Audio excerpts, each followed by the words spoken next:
संविधान की रक्षा कौन करेगा? देश की रक्षा कौन करेगा? तानाशाह सरकार मुर्दाबाद। के अंदर जो भूमिका थी और वही भूमिका वो आज निभा रहा है। उस समय भी उन्होंने देश के दो टुकड़े करवाने में प्राथमिक भूमिका उन्हीं की थी और देश की जनता की एकता के दुश्मन तब भी थे और आज भी है। आज भी वही काम कर रहे हैं। तो आरएसएस भाजपा जनता की एकता, जनता की भाईचारा से डरते हैं। इसलिए किसी भी कीमत में हिंदुस्तान की जनता जो है वो अपनी भाईचारा ना बना ले और उनकी जो कारपोरेट कंपनियों से, और इस आंदोलन ने हमने देखा है कि भारतीय जनता पार्टी की, आरएसएस की, इस किसान आंदोलन ने, इस जन आंदोलन में इसको उसने बदल दिया और भाजपा की जो फूट डालो राज करो की नीति थी उसका पर्दाफाश कर दिया इस आंदोलन ने। और जिस तरीके की चालें वो देश के अंदर चल रहे हैं, अलग अलग तरह से कोशिश ये की गई कि ये आंदोलन तो पंजाब का है, पंजाब के किसानों का है, ये साबित करने की कोशिश की गई। तो इसी तरह से इन्होंने आतंकवादी और अब वो हमले फिर SYL के नाम से हरियाणा पंजाब के भाईचारे को बलीता लगाने की कोशिश की, मतलब फूट डालने की। कौन कौन से यंत्र इन्होंने नहीं बरते, तो आज भी ये निठल्ले नहीं है। आप हैरान हो गए। हम हिंदुस्तान के लोगों ने इनको 4 बार गद्दी पे बिठा दिया। इन लोगों को 4 बार गद्दी पे बिठा दिया। 2 बार अटल बिहारी वाजपेयी को बिठाया और 2 बार इसको, 4 बार गद्दी पे बिठा दिया। जब ये गद्दी पे नहीं थे, राज सत्ता में इनकी कोई हिस्सेदारी नहीं थी, 1947 के समय में ये तिरंगे को जला रहे थे। जिस तिरंगे को आज ये कह रहे हैं कि उसका अपमान किया जा रहा है, आपने कितने सारे देखा होगा मूवी चलती हुई जिसमें भाजपा का झंडा ऊपर है और तिरंगा नीचे, और एक जगह तो मुख्यमंत्री तिरंगे की जगह मुंह में भी तिरंगे बांध रखे हैं। प्रधानमंत्री ने मुंह पोंछ रहे हैं उससे, और तिरंगे की जगह स्वतंत्रता दिवस के ऊपर भाजपा का झंडा फहरा रहा है। आमंत्रित करता हूं एडवोकेट धर्मपाल जाखड़ जी को कि वो आए और आज गांधी जी के शहादत दिवस के इस मौके पर अपनी बातचीत को रखें। एडवोकेट धर्मपाल जाखड़ जी। राष्ट्रपिता महात्मा गांधी की पुण्यतिथि पर शामिल हुए मेरे फतेहाबाद के जमीयत जिंदा किसान साथियों, इस शहादत दिवस की श्रद्धांजलि सभा के अध्यक्ष जी, मेरी बहनें, हमारे देश के अंदर 2 कृषि कानून के नाम से जो बिल पास हुए हैं और एक संशोधन जो आवश्यक वस्तु अधिनियम में हुआ है, उसके खिलाफ किसानों और मजदूरों के व व्यापारियों के इस आंदोलन और शहादत की पृष्ठभूमि में आज हमारे राष्ट्रपिता महात्मा गांधी की भी पुण्यतिथि आ गई। साथियों, राष्ट्रपिता महात्मा गांधी ने हमारी आजादी की लड़ाई में महत्वपूर्ण भूमिका निभाई थी और ऐसा ही सीन आज है। तो साथियों, इस महानुभूति से, उनके आचरण से, उनके आंदोलन से हम बहुत कुछ सीख सकते हैं और अपने इस आंदोलन में शामिल कर सकते हैं। उन्होंने उस बहुत बड़ी ताकत जिसका आधे से ज्यादा विश्व पर जिनका राज था, उस ताकत के खिलाफ आवाज उठाई थी, और वो भी हिंदुस्तान में नहीं, दक्षिण अफ्रीका से शुरू हुई। उनके जीवन से ये लगता है कि वो बड़े जिद्दी इंसान थे और बड़े ही दयालु थे। एक ही इंसान के अंदर दो चीजें मिलना बड़े ही अद्भुत चीज है। साथियों, महात्मा गांधी के आचरण में ये चीज आई कि वो विचार के खिलाफ लड़ते थे, इंसान के खिलाफ नहीं लड़ते थे। दक्षिण अफ्रीका में जब उनको जेल में डाल दिया गया था, तो एक मैंने उनकी डॉक्यूमेंट्री देखी है, उसके कुछ उदाहरण मैं देना चाहूंगा कि जब उनको जेल में डाल दिया था तो गांधी जी बापू ने अपने आप को पहला नहीं रखा। जेल के अंदर उनको चमड़ा और उस कुछ औजार मिल गए, बापू जी ने उसके सैंडल बना दिए चमड़े, और जब उसको रिलीज किया गया तो उसी जेलर को वो गिफ्ट कर दिया। उन सभी सरकारों ने, जहाँ खास करके बीजेपी की सरकारें हैं, उन्होंने इस आंदोलन को दबाने की जितनी भी कोशिश की, ये आंदोलन उतना ही मजबूत हुआ है। और खास करके तो सबसे घिनौनी और सबसे निंदनीय जो कोशिश इनकी 26 जनवरी के दिन और हमारे खास राष्ट्रीय पर्व के दिन जो इन्होंने घिनौनियों की भी घिनौनी जो से उठेंगे और जीतेंगे भी। और आपको ये भी बता दें कि आज तक जो किसान मजदूरों का, व्यापारी कर्मचारियों का एक मंच पे आना, इससे पहले नहीं, ये इतिहास है, विश्व लेवल का इतिहास है।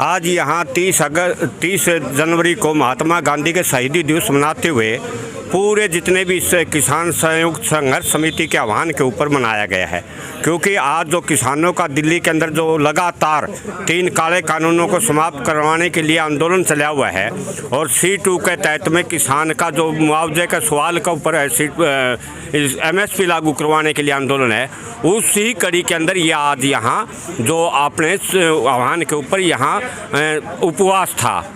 इसके साथ में आज हम लोगों ने ये फैसला किया है, आने वाले टाइम में हम इस लड़ाई को और मजबूत करते हुए यहाँ से जिला से तहसील और तहसील से हर गांव से लेकर के और किसानों को ये आह्वान कर रहे हैं कि ज़्यादा से ज़्यादा तादाद में दिल्ली जाएं। जो किसान दिल्ली नहीं जा सकता वो यहाँ फतेहाबाद में या किसी भी टोल प्लाजा पर जा कर के इस आंदोलन को मजबूत करे, क्योंकि सरकार ने जो इस नेट बंद करके उसने ये कोशिश की थी कि किसानों पर हमला करके किसानों से यहाँ से उठा देंगे, परंतु वो सरकार की जो साजिश थी वो नाकामयाब हुई है। और किसानों ने जो भी आह्वान आया उसी कड़ी के तहत में लगातार पहले से ज़्यादा तादाद के अंदर किसान दिल्ली के अंदर पहुँच रहे हैं। ठीक है जी। और किसान और सरकार के लिए शांति को लेकर जो आपस में शांति बनाए रखने चाहिए, शांति का माहौल बना रहे ताकि कोई नुकसान ना हो किसी का, उसके लिए क्या संदेश देना? हम ये कहना चाहते हैं, सरकार को इससे यही अपील करते हैं कि वो अपना दिमाग दुरुस्त करके वो किसानों की मांग को माने और MSP का जो C2 के तहत में MSP लागू करें, स्वामीनाथन आयोग की रिपोर्ट को लागू करें। अगर उसके दिमाग में फतूर भरा हुआ है तो वो ये समझते हैं किसान अपने आप उठ के चले जाएंगे, ऐसा नहीं होगा। हम सरकार से फिर अंत में यही अपील करते हैं कि सरकार जो है किसानों की मांग माने, वरना इस सरकार का ये तो बात हम ये कहना चाहते हैं, ये बीजेपी टोई नहीं मिलेगी देश के अंदर। अगर ये मांग नहीं मानी गई तो आने वाला टाइम में यहाँ कहीं बीजेपी का बीज ही खत्म हो जाएगा। ये अपील कर, शांति तो हम चाहते हैं, बिल्कुल शांति चाहते हैं। हम कोई किसी की बुराई नहीं करते, लेकिन जो काले कानून हमारे खिलाफ थोपे जा रहे हैं उसका विरोध करने के लिए हम कुछ दिखाएंगे। लेकिन सरकार से फिर भी हाथ जोड़ के विनती करेंगे कि हमारे गरीब किसानों के जो आपने जो काले कानून जो थोपे हैं आपने, वो आप उनका वापस लीजिए और हम अपने घर चले जाएंगे। हम शांति से चाहते हैं। हमने 5 महीने हो गए, 3 महीने पंजाब में हम बैठे रहे और 2 महीने दिल्ली के अंदर बैठे हैं बॉर्डर पे। बताओ हम किसान ने किसी को कोई नुकसान पहुंचाया है? कोई नुकसान पहुंचाना थे। हमारा पूरा भाईचारा है, सरकार के साथ हम भाईचारा मानते हैं, लेकिन सरकार हमारे ऊपर जो काले कानून थोप रही है हम उसका विरोध है। सरकार का हम विरोध नहीं करते, तो हम सरकार विरोध नहीं करते। हमारा विरोध काले कानूनों से है। अगर वापस ले लेंगे हम सरकार का धन्यवाद करेंगे। आज क्या रणनीति तैयार की गई? आज तो हमारी जो 30 जनवरी जो थी और जो महात्मा गांधी की जो पुण्यतिथि थी उसके लिए हमने उपवास किया पूरे हिंदुस्तान के अंदर। और जो 26 जनवरी को लाल किले के अंदर जो प्रदर्शन हुआ था और वो प्रदर्शन किसानों के ऊपर थोपा गया, उसके रोष के अंदर हमने हिंदुस्तान के हर जिले के हेडक्वार्टर के ऊपर अपना उपवास करके ना, और उस बात को ठंडे दिल से हमने इस बात को माना है कि ये हमारे साथ में गलत हुआ है। हमारे देश के शान को इन सरकार ने मिटाने की कोशिश की है, इसलिए हमें दुख था। इस दुख के अंदर हम इस बात को उपवास रखा है। किसान भाइयों क्या संदेश देना चाहोगे? हम किसानों से यही अपील करते हैं कि ज़्यादा से ज़्यादा तादाद में दिल्ली पहुँचे। और जो साथी दिल्ली नहीं पहुँच सकता वो यहाँ फतेहाबाद के अंदर धरने में आए और टोल प्लाजा पर, जो नज़दीक टोल प्लाजा के लगते हैं वो किसान टोल प्लाजा पर जाएं। यही हम किसानों से अपील करते हैं और आने वाले टाइम में तब तक इस लड़ाई को जारी रखें जब तक सरकार इन किसानों की ये मांगे न मानी जा सके। धन्यवाद। तो दोस्तों, जैसा कि आपने सुना होगा, ये थे हमारे साथ कामरेड रामस्वरूप जी। और तो इसी के साथ हमारे साथ हैं बंसीलाल जी और एडवोकेट हैं हमारे साथ, एडवोकेट साहब हैं। इन्होंने आज पूरे दिन उपवास रखा है और किन्नू और चाय पी के अपना उपवास खोल रहे हैं। तो मैं इनसे विचार लूँगा इनके। हाँ जी, हाँ जी, क्या कहना चाहोगे? हमें तो जी एक ही मकसद है हमारा, जो दिल्ली हमारा धरना चल रहा है किसानों का, उसको मजबूत करना। इसी कड़ी में आज जो लाल किले पर घटना हुई थी उसका प्रायश्चित करने के लिए वो थी सरकार द्वारा प्रायोजित, लेकिन फिर भी हम मानते हैं भाई अगर हमारे पर ब्लेम लगा तो उसको प्रायश्चित करने के लिए आज हमने जो है वो शहीदी दिवस पे महात्मा गांधी की जो शहीदी वो आज के दिन किया गया था उनको, उसके ऊपर हमने जो उपवास रखा है 1 दिन का, और वो 5 बजे अभी आपके सामने जो है हम किन्नू से उसको उपवास खोल रहे हैं। जो 26 जनवरी को जो घटना हुई उसके कारण जो देश में मुद्दे बने, उन सब मुद्दों को शांत करने के लिए, आपसी भाईचारा बनाने के लिए, शांति का संदेश देने के लिए लोगों को क्या संदेश दोगे आप? मैं तो यही सभी किसान और मजदूर भाइयों से, समाज के हर एक वर्ग से यही कहना चाहता हूँ कि हम किसान भाई लगभग 7-8 महीनों से राज्य स्तर पे तीनों काले कानूनों के खिलाफ और संघर्ष कर रहे थे। और पिछले 2 महीने से हम दिल्ली के अंदर, जो कि एक इंटरनेशनल फार्मर प्रोटेस्ट के रूप में उभर के आया है, आज तक विश्व के अंदर इस तरह का शांतिपूर्ण आंदोलन कभी नहीं हुआ जितना किसानों ने दिल्ली के अंदर दिखाया था। तो इसके अंदर 26 तारीख को जो असामाजिक तत्वों ने सरकार के शय पे किसान आंदोलन को बदनाम करने के लिए जो लाल किले के अंदर जो घटना, उसकी हम निंदा करते हैं। और उसमें हम किसानों का किसी प्रकार, जो हमारे किसान संयुक्त मोर्चे के किसी घटक का कोई उसमें योगदान नहीं है। वो सरकार और चंद गुंडों की सोची समझी चाल थी, यही कह रहे हैं हम। और हमारा आंदोलन फिर से उसी तेज़ी से जोर पकड़ गया है और उससे ज़्यादा अब लोगों के अंदर उत्साह है दिल्ली में आंदोलन को चलाने के लिए। तो इस आंदोलन को आगे ज़्यादा तेज़ी से बढ़ाने के लिए आप क्या संदेश देना चाहोगे किसान भाइयों? यही है जी संदेश, तो ज़्यादा से ज़्यादा जो दिल्ली पहुंचो। और जो सरकार ने हमारे जैसे संचार के साधन बंद कर दिए, आज नेटवर्क में बंद कर दिया है, तो ये सरकार की घबराहट का नतीजा है। सरकार घबरा चुकी है किसान और मजदूर से, और ये जो सरकार का तानाशाही रवैया है, अलोकतांत्रिक है, ये किसानों को रोकना चाहती है नेट बंद करके, लेकिन किसान अब जाग चुका है, मजदूर जाग चुका है, समाज का हर वर्ग सरकार की जो चालें हैं उनसे सबक ले चुका है और ये आंदोलन फिर से पहले से ज़्यादा गति पकड़ेगा। बिल के विरुद्ध किस तरह की रणनीति तैयार की गई आज? एडवोकेट देवीलाल, हाँ, बिल के बारे में तो सभी को पता ही है, लेकिन मैं ये बताता हूँ कि ये जो तीनों अध्यादेश लेकर आए हैं ये किसानों के लिए एक किस्म की फांसी की सज़ा है। और मेरा पर्सनली तौर पे ये है कि ये जो 3 काले कानून उनको वापस तो ले ही ले, और जो हमारी MSP की गारंटी है वो सरकार तय करे। दोस्तों, जैसा कि सुना होगा देवीलाल जी, एडवोकेट नहीं थे, देवीलाल जी एडवोकेट साहब क्या कहना चाहोगे? देखो ऐसा है जी कि 26 जनवरी के गणतंत्र के दिवस के ऊपर सरकार ने साजिश के तहत जो घटनाएं लाल किला में और ITO के ऊपर करवाई थी, उसका जो है बहुत ही भारी जो रोष है किसानों के अंदर उस घटना के बाद। और सरकार ने जो तिकड़मे अपनाकर उस आंदोलन को समाप्त करवाने की कोशिश करी है, उसका किसान और मज़दूरों में बड़ा रिएक्शन हुआ है। और अब गांव-गांव से जो लोग हैं वो ज़्यादा बड़ी तादाद के अंदर दिल्ली की बॉर्डर के ऊपर जा रहे हैं। और ये जब तक काले कृषि कानून, जो काले कानून हैं, जब तक सरकार इनको वापस नहीं लेती, किसान जो है तब तक जो है चुप नहीं बैठेगा। तो इसलिए हम ये कहना चाहते हैं कि आज का जो ये उपवास था, ये महात्मा गांधी का जो है अहिंसा का जो आंदोलन था, उस अहिंसा के आंदोलन की पालना करते हुए किसानों ने पिछले 7-8 महीने से जो आंदोलन चलाया है और भविष्य में भी शांतिपूर्वक और अहिंसक तरीके से कानून की पालना करते हुए किसान अपने इस आंदोलन को और ज़्यादा तेज करेंगे और ये जो कृषि कानून है इनको रद्द करवा के ही जो है दम लेंगे।